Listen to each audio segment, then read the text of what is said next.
Hello dear students, Tiwari academy में आप सभी लोगों का स्वागत है। मेरा नाम है राहुल और आज की इस कंप्लीट वीडियो लेक्चर में हम डिस्कस करेंगे क्लास 6 का चैप्टर फर्स्ट। और इस चैप्टर के अंदर हम डिस्कस करने जा रहे हैं पैसेज नंबर सेकंड। और सेकंड पैसेज के अंदर जो भी इंपॉर्टेंट वर्ड मीनिंग्स हैं उनको भी डिस्कस करेंगे। और इसके साथ साथ हम डिस्कस करेंगे इस पैसेज के कंप्लीट एक्सप्लेनेशन के बारे में भी, और इस पैसेज के ऊपर बेस्ड जो भी इंपॉर्टेंट क्वेश्चन हो सकते हैं उनको भी हम डिस्कस करेंगे। तो चलिए इस कंप्लीट पैसेज को हम समझने की कोशिश करते हैं कि इस पैसेज के अंदर क्या दिया हुआ है। सबसे पहली लाइन में अगर आप रीड करें तो यहां पे लिखा हुआ है, then one day he found his cat playing with a little doll and he grabbed it away. Then फिर वन डे एक दिन, he found his cat playing with a little doll, फिर एक दिन उसने अपनी बिल्ली को एक छोटी सी गुड़िया के साथ खेलते हुए पाया। And he grabbed it away, और वह उससे छीन लिया। यहां पे एक मीनिंग है ग्रैब्ड, और ग्रैब्ड का मतलब होता है किसी चीज को छीन लेना, स्नैच करना, क्लच करना, इसको हम कहते हैं ग्रैब। तो हम इसके साथ साथ मीनिंग को भी कवर करते हुए चलेंगे। जो भी लाइन के अंदर मीनिंग्स आएंगी इंपॉर्टेंट, उनको भी हम कवर करते हुए कंप्लीट पैसेज को डिस्कस करेंगे। तो चलिए आगे बढ़ते हैं। To his surprise it was not a doll at all but a man of the tiniest size. To his surprise it, फिर क्या था? उससे आश्चर्य हुआ कि वह कोई गुड़िया नहीं है। It was not a doll at all but, बल्कि एक बहुत ही छोटे आकार का एक आदमी था। But a man of a tiniest size, बस उससे आश्चर्य हुआ कि वह एक गुड़िया नहीं थी बल्कि बहुत ही छोटे आकार का एक आदमी था। यहां पे दो मीनिंग्स आपको दिख रही हैं।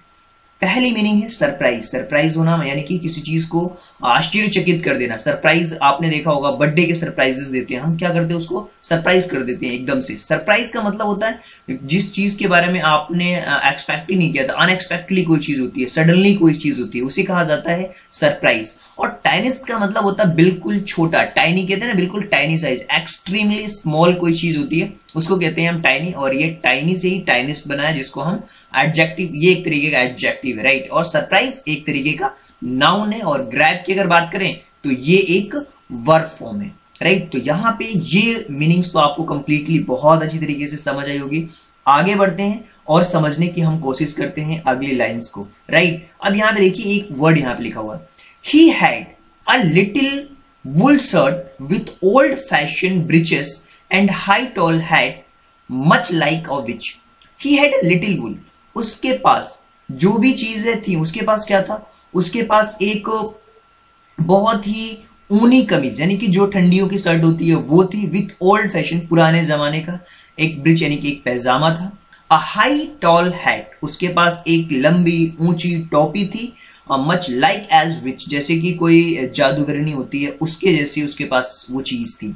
तो आप कह सकते हो कि उसके एक ऊनी कमीज, साथ में पुराने जमाने का एक पैजामा तथा ऊंची लंबी टोपी जैसे कि जादूगरनी थी, वो उसने पहन रखी थी, उसके पास थी वो।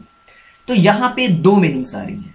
पहली मीनिंग आ रही है ब्रिज, और जो ब्रिज के बारे में अगर बताऊं तो ये कहते हैं ना कि जो ट्राउजर्स होते हैं, जो पैजामा होता है उसे कहा जाता है नी लेंथ, जो घुटने से नीचे तक की होती है ट्राउजर्स, उसको कहा जाता है ब्रिचेस, राइट।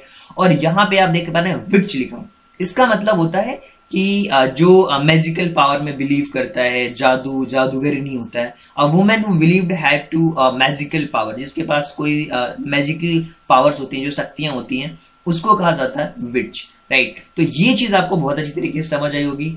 आगे बढ़ते हैं और यहां पे एक और लाइन लिखी हुई है, he yelled save me, don't give me back to the cat, I will grant you two wish, I promise you that. He yelled, yelled का मतलब होता है चिल्लाना, राइट। वो चिल्लाया, मुझे बचाओ, सेव मी का मतलब होता है मुझे बचाओ। Don't give me back to his that, मुझे उस बिल्ली को वापस मत देना, मैं तुम्हारी इच्छा पूरी कर दूंगा। I will grant you two wish, I promise you that, और मैं आपसे यह वादा करता हूं कि मैं आपकी इच्छा पूरी कर देना कर दूंगा, मुझे वापस उस कैट को मत देना, उस बिल्ली को मत देना। ही एल्ड, वो चिल्लाया। एल्ड का मतलब होता है साउट करना, स्क्रीम करना, चीयर, चिल्लाना अचानक से, राइट। तो यहां पे उम्मीद करता हूं कि आपने कंप्लीटली इसकी मीनिंग को समझ लिया होगा, साथ साथ वर्ड मीनिंग्स को भी आपने कवर कर लिया होगा। अगर आप नोट्स साथ साथ बनाते हुए चले तो ये आपके लिए काफी बेनिफिशियल होने वाला है। तो चलिए इस पैसेज के ऊपर बेस्ड अब हम डिस्कस करने वाले हैं कुछ क्वेश्चंस आंसर सेशन को। तो ये पैसेज तो आपने बहुत अच्छी तरीके से समझ लिया होगा। चलिए कुछ क्वेश्चंस मैं बताता हूं कि किस तरीके से क्वेश्चंस पूछे जा सकते हैं। जैसे मान लीजिए मैंने आपसे एक क्वेश्चन पूछा जो कि इसी पैराग्राफ के ऊपर बेस्ड है, इसी पैसेज के ऊपर बेस्ड है। एक क्वेश्चन है, when the cat was playing with the doll Patrick's, जब वो कैट डॉल के साथ खेल रही थी तो क्या हुआ? उसने ग्रैब द डॉल अवे, उसने उससे छीना और दूर कर दिया, right. Grab the doll away, right, उससे छीन लिया उसने। सेकंड क्वेश्चन है कि what was the cat playing with, वो जो बिल्ली थी वो किसके साथ खेल रही थी? तो आप कह सकते हो एक लिटिल डॉल के साथ खेल रही थी, एक छोटी सी जो डॉल थी उसके साथ वो कैट खेल रही थी। What was the cat playing with a little doll. बहुत ही सिंपल आंसर्स आप दे सकते हो क्योंकि आपने इस पैसेज को बहुत अच्छी तरीके से समझ लिया है। आगे बढ़ते हैं, एक और क्वेश्चन है, Patrick found his cat playing with, उसने किसके साथ खेलते हुए पाया? पैट्रिक ने जो उसकी कैट थी वो किसके साथ खेलते हुए पाया? उसने क्या कि उसने देखा कि यार वो तो एक लिटिल डॉल के साथ क्या कर रही थी, खेल रही थी। उसने देखा, जब ही फाउंड, उसने पाया, क्या पाया कि वो लिटिल डॉल के साथ खेल रही थी। तो इस तरीके के क्वेश्चंस पूछे जा सकते हैं और आई होप कि चीजें आपको बहुत अच्छी तरीके से समझ आई होगी। अगर आपको फिर भी लगता है कि नहीं कोई डाउट है या किसी भी तरीके की कोई भी समस्या है, आप हमारी वेबसाइट को विजिट कर सकते हैं www.tiwariacademy.com। वहां पे आप जा करके